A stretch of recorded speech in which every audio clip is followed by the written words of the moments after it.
Vamos a buscar nuestras Biblias en el libro de Primera de Juan, capítulo 5. Los invito a leer Primera de Juan, capítulo 5, pero vamos a leer los versículos del 1 al 5. Vamos a ver lo importante que es aferrarnos a nuestra seguridad eterna y principalmente una seguridad que Dios nos ha dado a nosotros como sus hijos. El día de hoy vamos a disfrutar junto a la palabra con esta quinta seguridad que Dios nos ha dado durante este tiempo. Vamos a buscar juntos Primera de Juan, capítulo 5, versículos del 1 al 5. Si tienen la Biblia al día de hoy, acompáñenos en este tiempo. Así dice la Biblia. Todo aquel que cree que Jesús es el Cristo es nacido de Dios. Y todo aquel que ama al que engendró, ama también al que ha sido engendrado por él. En esto conocemos que amamos a los hijos de Dios, cuando amamos a Dios y guardamos sus mandamientos. Pues este es el amor a Dios, que guardando sus mandamientos, y sus mandamientos no son gravosos. Porque todo lo que es nacido de Dios vence al mundo, y esta es la victoria que ha vencido al mundo, nuestra fe. ¿Quién es el que vence al mundo? Sino el que cree que Jesús es el Hijo de Dios. Dios nos ha dado esta quinta seguridad eterna, y a través de esta seguridad eterna tenemos que tener una dirección segura para los campos. El día de hoy, el mensaje titulado Nuestra victoria eterna se basa en un momento muy importante en nuestra vida porque hemos visto 5 seguridades, con esta la quinta. ¿Recuerda cuál es la primera seguridad eterna que tenemos? Nuestra identidad ha cambiado. Somos salvos. Y ahora con esta segunda seguridad es que absolutamente soy templo de Dios y el Espíritu Santo ahora me guía aún después de la muerte, dice la Biblia. Y el tercero, absolutamente Dios está obrando en un mundo espiritual porque nosotros somos sus hijos que oramos en un tiempo importante. No olvide que la oración trasciende el tiempo y el espacio. Y absolutamente tendremos seguridad porque todos nuestros pecados han sido perdonados en medio de toda la crisis, inclusive siendo débiles. El día de hoy disfrutemos nuestra quinta seguridad titulada Nuestra victoria eterna, porque aquellos que tienen la fe correcta, que Jesús es el Cristo, dice la Biblia en el día de hoy que tenemos esta victoria. Así que, ¿qué queremos nosotros compartir en la introducción de este primer mensaje? No olviden, Dios ya nos ha dado todas las bendiciones en Cristo Jesús. No lo acabamos de leer. Todas las bendiciones están en aquel que tiene su fe de que Jesús es el Cristo. Primero, ¿cuál es nuestra primera bendición que Dios nos ha dado en Cristo? Primero dice el versículo 1 de 1 Juan capítulo 5 que somos nacidos de Dios, o en otras palabras, nuestra identidad, una nueva identidad dentro de Cristo, o sea, la salvación. Disfrute de esto por encima de todo en su vida de fe, porque esto es lo que llamamos la vida cristiana. Segundo, no vea la vida cristiana con mucho esfuerzo. Dice que sus mandamientos no son gravosos. Los hijos de Dios que no solamente escuchan la palabra, sino que disfrutan la palabra, que en su vida es personal esta palabra, no viven con su esfuerzo como tercer punto. No viven con su conocimiento porque ahí está todo. Solamente nuestra fe que Dios nos ha dado en Cristo nos da la seguridad y la victoria. Que esta semana usted tenga la fe correcta, la fe para vencer este mundo, la fe de que Jesús es el Cristo, el Hijo del Dios viviente. No olvide que nuestra quinta seguridad, pero no es cualquier seguridad, es nuestra seguridad eterna. Absolutamente tenemos la victoria. Disfruta esta semana este mensaje que a través de ella podemos levantar un título de oración. Sabiendo que en medio de dificultades nosotros tenemos que ser esos discípulos que vayan al campo con estas 5 seguridades. Primero, los creyentes que tienen una victoria segura y eterna dentro de Cristo en nuestra confesión de fe, lo primero, tienen que ver la realidad presente. En otras palabras, abran sus ojos a la realidad del campo. En este mundo, la Biblia nos habla de 3 reinos que tenemos que estar conscientes. Y está en este mundo. Simplemente nosotros, al estar enfocados en las cosas físicas, solamente vemos tal vez un reino. El primer reino que habla la Biblia es el reino de Satanás.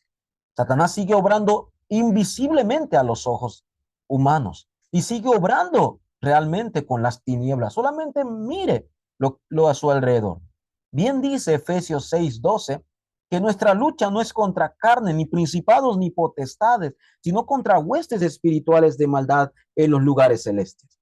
Por eso el reino invisible de Satanás sigue obrando hasta el día de hoy. Pero hay otro reino, sí, es el reino que usted ve, el reino de este mundo. Pero no olvide que el reino de este mundo está dominado por el reino de las tinieblas. Cuando usted lee Lucas capítulo 4, versículos del 5 al 7, Satanás aparece a Cristo y lo tienta. Pero hay algo que llama la atención en este texto bíblico, porque la Biblia dice que Satanás le enseña el mundo y la gloria que hay en el mundo. Y le dice de esta manera, todo esto te lo doy si te postrares, porque a mí me fue dada. Esto es lo que dice Satanás a Cristo. En otras palabras, nosotros tenemos que estar conscientes de que el reino de este mundo parece bueno, pero está dominado por las tinieblas. La Biblia lo llama a Satanás el Dios de este siglo que está cegando el entendimiento de los incrédulos para que no le resplandezca la luz del evangelio. Dice Pablo que el día de hoy nosotros, aferrados completamente y viendo la realidad de este mundo, no seamos engañados por la realidad, por el reino de Satanás, ni por el reino de este mundo. ¿Por qué? Porque nosotros somos ciudadanos del reino de Dios. Este tercer reino es el reino que Dios está gobernando, donde Él está sentado en su trono. Si Cristo es el verdadero rey, el rey que tiene poder y autoridad y toda potestad fue dada, aferrémonos a este reino. Que sea nuestro título de oración porque su trono está obrando con poder hasta el día de hoy. Solo el reino de Dios puede vencer al reino de Satanás. Por eso oremos como Cristo le pidió a los discípulos.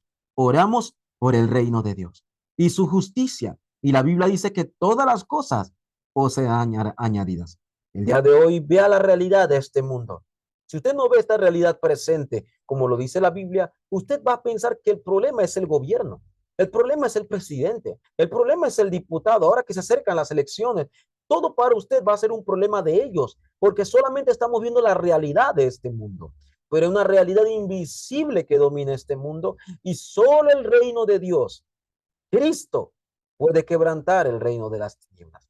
Tengamos esta seguridad y abramos los ojos para no ser engañados solamente por una realidad aparente, sino por una realidad que Dios nos ha dado.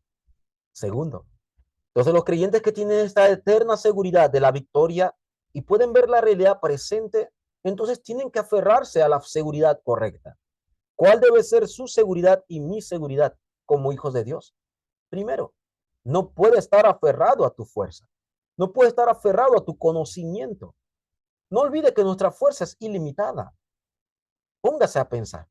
Póngase en medio de un río donde la cabeza de agua venga hacia usted. Tal vez por unas horas usted puede estar firme porque usted es joven y tal vez usted sepa cómo estar firme, pero ¿qué pasa con el tiempo?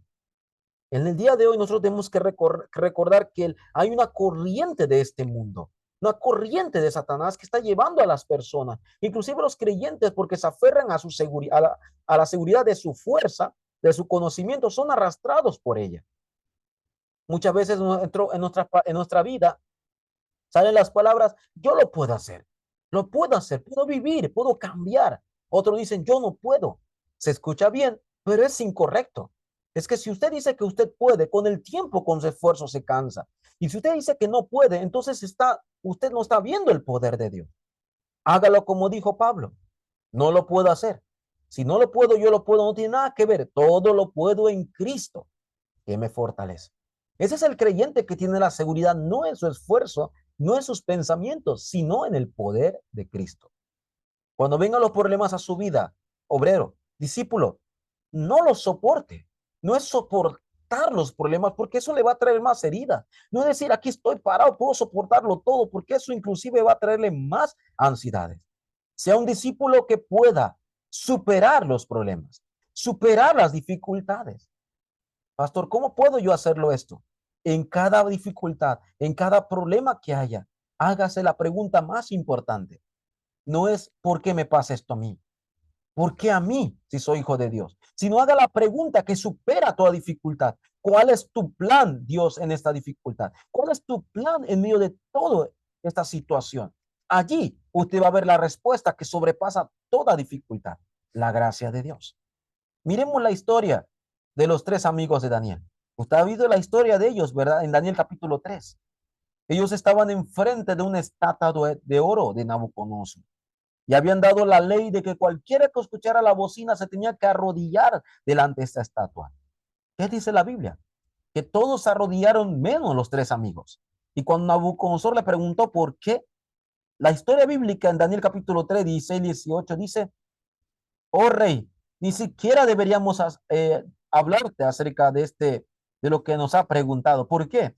Porque realmente estos tres tenían una seguridad y siguen confesando: oh rey, aunque usted nos eche en ese horno de fuego y aunque Dios no nos saque de ese horno de fuego o nos sacare, está bien, pero no nos arrodillaremos delante de esa estatua. O sea que para ellos las dificultades no era un problema para soportarlo. Es más, está bien si Dios me mete en el horno y muero, o está bien si no pasa. Es que no hay nada por qué preocuparnos. Nuestra seguridad no está en mis emociones. Por eso hoy, por favor, haga esta confesión. Todo está bien en medio de problemas. Cristo lo ha terminado todo. Tenemos esta victoria.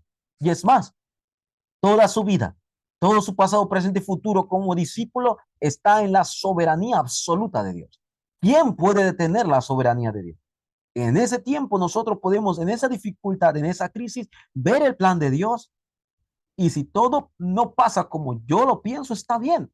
Dios tiene su horario. Dios me guía absolutamente en medio de toda dificultad. Tenga esta seguridad, porque no olvide que Dios, su poder y su palabra no cambian. Y número 3, por eso Dios absolutamente nos dio el camino para la victoria. Este camino absolutamente es el deseo de Dios. Es el itinerario de vida para nuestros campos. ¿Cuál debe ser para nosotros el camino para tener la victoria en medio de todas las dificultades? Usted debe conocer primero las 3 batallas que usted va a tener y que yo tengo realmente como hijo de Dios. Y si usted no conoce esto, usted no podrá tener un camino correcto hacia la victoria. ¿Y cuál usted cree que es la primera batalla que tiene un creyente, un hijo de Dios? Tal vez muchos dirán: Satanás, la carne, los problemas, sí, pero la mayor batalla, la primera batalla que tiene el creyente es contra sí mismo. Créame, Pablo mismo lo dijo en Gálatas 5, 16 al 18, que las obras de la carne, y hace una lista. Pablo dice en Romanos 7, ay de mí, dice Pablo, que con la mente sirvo y con el espíritu sirvo a Dios. Y con la carne sirvo al pecado. Pablo estaba en esa batalla, pero Pablo dice: gloria sea a Jesucristo. ¿Por qué? Porque para ganar la batalla contra mí mismo, contra mis pensamientos, contra el engaño de lo que yo pienso a mi alrededor, de lo que creo que las personas dicen en mí, o hasta mi propio desánimo, la victoria es que mi dueño tiene que cambiar. Yo no puedo ser yo el dueño de mi vida. Por eso Pablo volvió a repetir Gálatas 2:20. Con Cristo estoy juntamente crucificado y ya no vivo yo. El día de hoy no lo olvide. Cristo no solamente es el salvador de su vida, sino el Señor de toda tu vida, el dueño de toda su vida. Y si es así, podemos nosotros superar la batalla contra nosotros mismos. Y la segunda batalla, pastor, es la batalla contra el mundo. El mundo ofrece. 1 Juan 2:16 dice claramente que los deseos de los ojos, los deseos de la carne y la vanagloria de la vida nos ofrece el mundo. Y es algo evidente porque lo vemos cada día. Inclusive creyentes están siendo engañados por esto. ¿Por qué? Porque no conocen la batalla contra el mundo. ¿Y cuál es la solución, pastor? Es recibir la guía. Que en medio de todas las situaciones del mundo busquemos el plan de Dios. Ahí está la respuesta para ganar la batalla contra el mundo y no ser llevados por la corriente, sino salvando a las personas. Y número 3, ¿cuál es la batalla más grande que tenemos? No olviden, es Satanás. La Biblia dice muy bien y claramente que el mundo entero está bajo el maligno. 1 Juan 5 dice, lo dice, pero somos de Dios. Entonces reconozcamos algo. Todas las personas que están separadas de Dios están atrapadas en Juan 8:44 y nosotros también medíamos por ese problema. Dice la Biblia que vosotros sois vuestro padre, el diablo, y lo deseo de vuestro padre queréis hacer. Entonces, si estamos nosotros atrapados en esta situación, no seamos engañados. Porque Satanás realmente obra con poder, pero para esto apareció el Hijo de Dios, para deshacer las obras del diablo. Por eso, nuestro mayor enemigo contra nosotros, contra el mundo y contra Satanás, No podemos ser movidos porque tenemos la respuesta para estas tres batallas. Este es el camino de la victoria. Diga el día de hoy, yo tengo la victoria. Consumado es. Todo lo ha terminado Cristo en la cruz del Calvario hace 2000 años y nos dio la victoria absolutamente a través del Evangelio. El día de hoy, sea vuestra seguridad, tu seguridad eterna y la seguridad que Dios le ha dado la victoria. Es más, Pablo confiesa que nada ni nadie nos podrá separar del amor de Dios en Cristo Jesús. Dice Primera Carta de Corintios para concluir este día. Primera Carta de Corintios capítulo 10, versículo 13 nos da una promesa para aquellos que tenemos la seguridad de la victoria. ¿Y usted lo ha leído? Dice la Biblia de esta manera en Primera Carta de Corintios capítulo 10, versículo 13. No os ha sobrevenido ninguna tentación que no sea humana, pero fiel es Dios que no os dejará ser tentados más de lo que podáis resistir, sino que dará también juntamente con la tentación la salida para que podáis soportar. Aleluya. Vendrán las tentaciones, vendrán las dificultades, pero Dios nos da la salida en medio de todo. Esto es lo que tiene la victoria, los que se aferran a la fe correcta. Cristo mismo le dijo a los discípulos, y nos está diciendo a nosotros en esta época, en Juan 16:33, en el mundo tendremos aflicción, claro, pero confiemos, Cristo ha vencido al mundo, lo venció hace 2000 años, lo venció porque la simiente de la mujer, la promesa dada por Dios, que aplastaría la cabeza de la serpiente, y este Cristo está con nosotros obrando y dando nuestra seguridad eterna y nuestra victoria. No olvide la confesión de 1 Juan capítulo 5. ¿Quiénes son los que han vencido al mundo? Los que creen que Jesús es el Hijo de Dios. Somos por lo que tenemos esta fe correcta. Así que confesemos que Jesús es el Cristo, el Hijo del Dios viviente. Y con esta seguridad, con estas 5 seguridades, vaya al campo con toda la respuesta que Dios le ha dado. Porque somos el reino, ciudadanos del reino de Dios. Somos los que alumbra el mensaje de vida. Disfrutemos estas 5 seguridades para que Dios pueda seguir guiándonos y no ser engañados por el ambiente. Vamos a orar. Dios, te damos gracias. Muchas gracias por tu palabra que absolutamente se cumple en el campo. Guía a tus discípulos con estas 5 seguridades y eternas y completas en nuestras vidas para los campos. El día de hoy, Señor, tú que absolutamente con tu palabra nos guía, podamos tener un título de oración para esta semana. Y reconociendo que solo Jesús, que es el Cristo, nos ha dado la victoria por medio de nuestra fe, Señor. Te damos gracias, Señor, por este mensaje del día de hoy. Que esta palabra se siga cumpliendo en la vida de cada uno de ellos, en sus iglesias y en el campo. Oramos. En el nombre de Jesucristo, Señor, oramos. Amén.